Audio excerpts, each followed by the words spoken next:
guys, this is Marlene and welcome back to another Pokemon Omega Ruby and Alpha Sapphire Wi-Fi battle. But today there is a twist because ever since I played Undertale, I've been wanting to make an Undertale-themed team.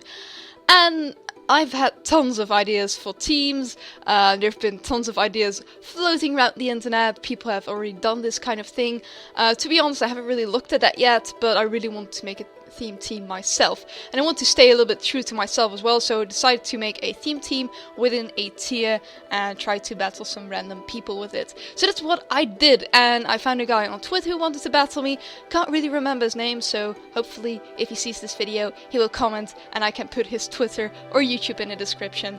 But we did a PU battle and I chose some PU-ish Pokemon that looked a little bit like the monsters from Undertale. I really tried my best, but it was really difficult because sometimes I had a really specific Pokemon in mind when I saw a monster, but it was NU or higher tier, UU maybe even, and I want to stay with PU. So he sends in his Torkoal, I send in my Papyrus, because this Marowak is just the perfect Pokemon for Papyrus, let's be honest.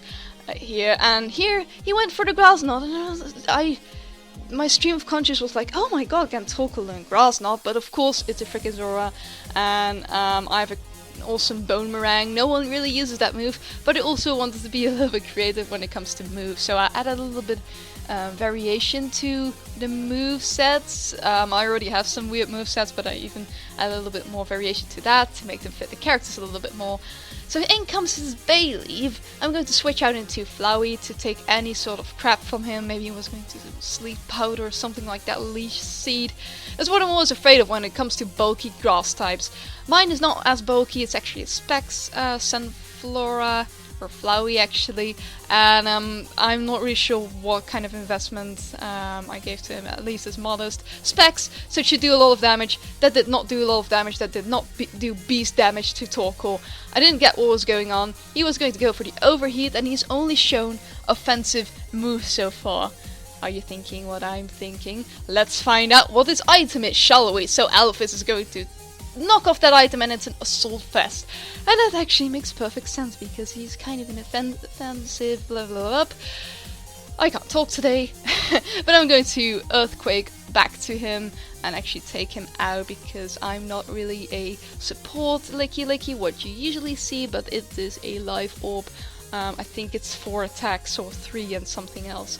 But you know, it's actually quite effective because he can take hits quite well. He's just really slow, or she. And she actually dies, which is too bad because of the polar beard. Send in Sans, perfect time to send in Sans because I can Will-O-Wisp it, but of course he predicts that being what else can frickin' Duskull do. He switches out into Bayleaf. So Bayleaf gets burned, which is alright I suppose. I would have rather seen him Toxic, but you know, I can't wish for everything to work out perfectly fine, so I'm okay with this. I switch out again into Flowey, again predicting some of his bulky bullshit, and then he's going to go for the Toxic. And I'm actually quite alright with Flowey having been Toxic. I guess it's better than having Sans Toxic, so it's alright with me. He's going to switch out again, and I still pray for using a good move against a frickin' Bayleaf because he's constantly sending that in when I don't want him there. But he's switching out in his Pidgeotto, and you know, I really don't want to take a Brave Bird. I mean, Flowey is cool, but he can't take that Brave Bird. Switching out into Toriel, because Toriel is, I think, my best bet to, you know, surviving this, and it did absolutely nothing. I mean, look at that. And I even get really lucky and get the paralysis on him with my static. I didn't even pay that in mind when I sent it in, like, ooh, that could be great, and it actually happened. So, 2 of his Pokemon are status, I guess, which is great. I went for the Volt Switch because I kind of predicted that he was going to switch out.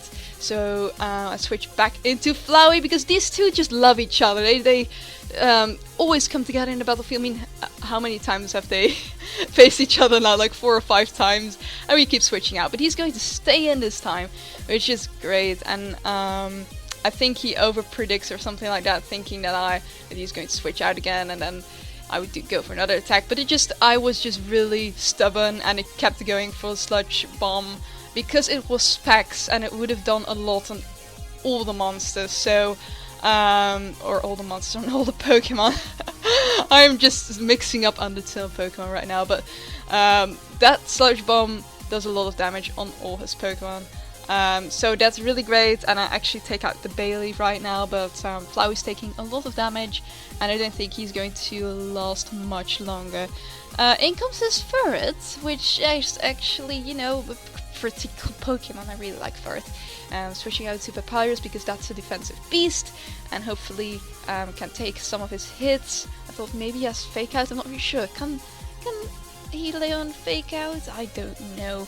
But at least I wanted to take a physical hit, maybe even Double Edge or something. But he goes straight for the U-turn, goes back into Polar Beard, and I just, yeah, no. He probably has some weird ass stuff. I mean, Beartech can learn some really weird moves, like I think he can even learn Surf. It's just insane. Flowey dies, I had to sack him because I have some great Pokemon that were waiting for a great chance, like Undyne. Undyne actually has a Focus Sash, so if anything goes wrong, I can just rely on the Focus Sash and then go for the Dragon Dance and then freaking wreck everything. So that's great, and I'm just going to go for the Waterfall, see if that kills.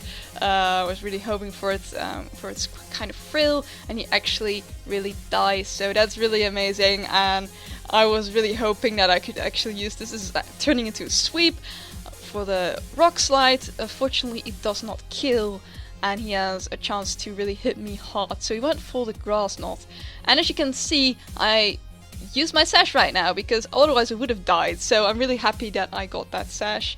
I wasn't really sure what kind of item I should have given him, but yeah, sash is working out really well. But I thought that Beartech could also learn either the priority moves, I don't know, the ice or the water one, or Jet or something else. I thought he could learn one of those, but apparently not.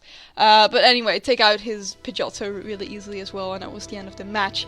So my team did much better than I expected it to do. I guess I was also kind of lucky, but it was so much fun, this match. So hopefully you liked it as well, and hopefully you like the series as well. I'm gonna try and you know, do some other battles with this team, or maybe with other Undertale teams.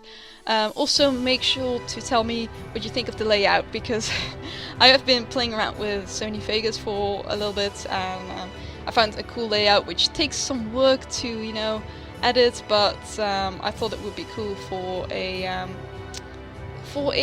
theme battle thing. So please let me know in the comments below, and thank you guys so much for watching, and hopefully I'll see you guys next time. Bye!